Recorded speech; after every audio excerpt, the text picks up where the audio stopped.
Buongiorno a tutti ragazzi e bentornati sul mio canale. Nel video di oggi andremo a vedere un protocollo, un layer 2 su Ethereum, ovviamente incentrato sul Web3, NFT, DeFi, Game Finance, ma soprattutto con il focus principale legato alla privacy. Un tema molto caldo, un tema molto dibattuto del nostro periodo, dove ovunque ci giriamo la nostra privacy è minacciata. Ricordandoci che la privacy sarà un argomento caldo per quest'anno, per i prossimi anni, e tantissimi progetti si svilupperanno atti a proteggerla. La privacy è un diritto e per fortuna abbiamo chi cerca di proteggerlo. Quindi nel video di oggi andremo a capire e a vedere il protocollo Aztec con una ICO di prossima uscita. Cercheremo di capire se potrà avere il suo spazio all'interno del layer 2 e all'interno dei privacy token. Ma prima di cominciare vi invito a supportare il mio lavoro con un'iscrizione al canale, attivando la campanellina e condividendo i miei video.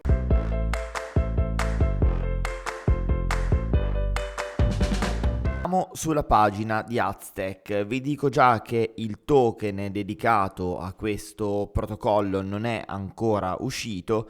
Ci sarà successivamente un ICO, quindi nel caso vi invito a seguire i loro canali social o i canali dedicati, i portali dedicati alle ICO, come ad esempio ICODrop. Aztec che cos'è? Aztec è un Zscaler rollup con il focus principale ovviamente la privacy, dove le risorse scambiate all'interno di questo ecosistema tra le parti, tra gli utenti e tra i protocolli possono essere rese completamente private. Inoltre all'interno di questo protocollo, poi lo vedremo magari in un prossimo video, ha la possibilità di integrare la DeFi lanciando ZK Money completamente in modo privato tra utente e protocolli. All'interno della pagina dedicata possiamo andare ad esplorare le integrazioni di Aztec con i protocolli di Ethereum accessibile tramite l'aggregatore DeFi ZK Money. Possiamo andare a vedere le integrazioni di rilievo Aave, Lido, Element Finance e le integrazioni che arriveranno successivamente: Compound, Liquidity, MStable, Indexcop, Reflexel e Ribbon. Senza dimenticarci che, essendo un layer 2, utilizza la sicurezza del sottostante, quindi Ethereum, ma con un'alta scalabilità e basse fee di commissioni.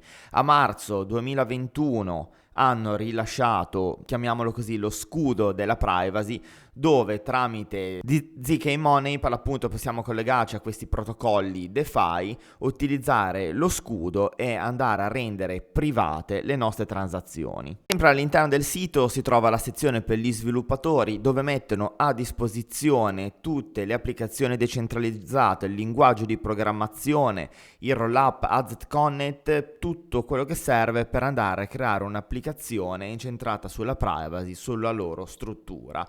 Per quanto riguarda il linguaggio di programmazione, viene usato lo slogan: la privacy non è compatibile con l'EVM, e quindi si utilizza come linguaggio Rust, che consente la costruzione molto sicura e senza interruzione di circuiti zero knowledge. Non solo DeFi, Aztec si propone come un privacy layer per il Web3 e si concentrerà, oltre alla DeFi, anche nel mondo del gaming e degli NFT. Per andare a mantenere la privacy, Aztec è costruito da zero per essere il numero uno per quanto riguarda la privacy dedicata al Web3, con un'architettura UTXO ispirata addirittura a Bitcoin. Va a consentire delle transazioni crittografate end-to-end. Per quanto riguarda l'architettura UTXO farò un video dedicato nella playlist poi dedicata a Bitcoin. Come potete vedere, la storia di Aztec inizia nel 2017 con la fondazione, originariamente fondata come Credit Mint, una piattaforma per la finanza istituzionale su blockchain.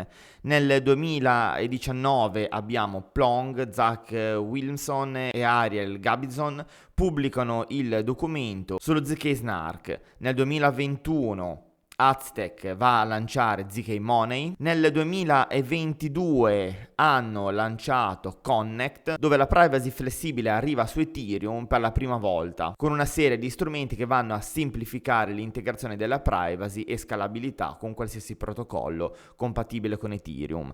Successivamente, nel prossimo futuro, quindi si presuppone intorno al 2023, lanceranno Noir, una piattaforma di smart contract decentralizzata, privata, programmabile, protetta da ZK Snarks. Infatti Aztec utilizza una tecnologia molto all'avanguardia che conosciamo già, che è il ZK Snark, per andare a proteggere la privacy di tutti gli utenti, andando a consentire delle transazioni molto veloci, ma soprattutto economiche su Ethereum. Sempre sul portale c'è una sezione dedicata alla ricerca e gli articoli dove potete leggere, se interessati, tutti i media, tutti i talk dedicati alla privacy, dedicati a questo ecosistema.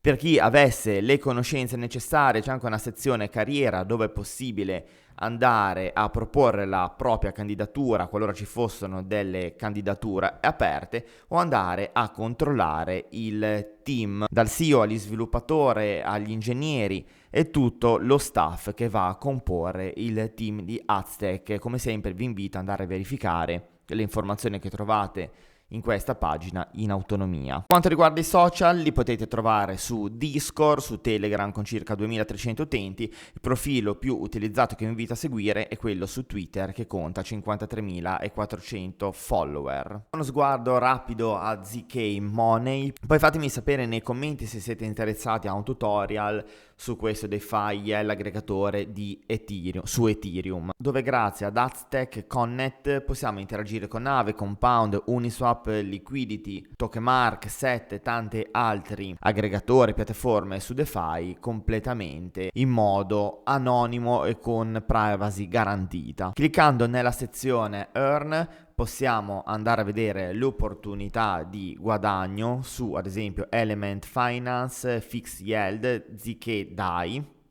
Quindi si va a depositare ZK DAI per andare ad ottenere un APR dello 0,85%. I fondi poi saranno detenuti in Element Finance e rilasciati alla fine del periodo di lock. Lido, abbiamo lo staking di ZK al 5,37%, utilizzando Yield sempre con ZK. Si va a depositare all'interno del loro cavò per un 2,76% in APY, mentre i primi due erano in APR. Per quanto riguarda la sezione trade, attualmente è in fase di costruzione, in fase di implementazione. Per chi non si ricordasse la differenza tra APR e APY, l'APY è il ritorno annuale di un investimento comprensivo dell'interesse composito del compound, mentre l'APR è la percentuale dell'interesse che si va ad ottenere annualmente senza l'interesse composto. Per l'interazione con questo protocollo basta utilizzare MetaMask. Bene, siamo arrivati anche per oggi alla fine del nostro appuntamento e come sempre spero che il video vi sia piaciuto e l'abbiate trovato utile e interessante. Vi invito, come ho fatto in apertura, a supportare il mio lavoro iscrivendovi al canale ed attivando la campanellina. Vi ringrazio per l'attenzione e ci vediamo presto. Ciao a tutti!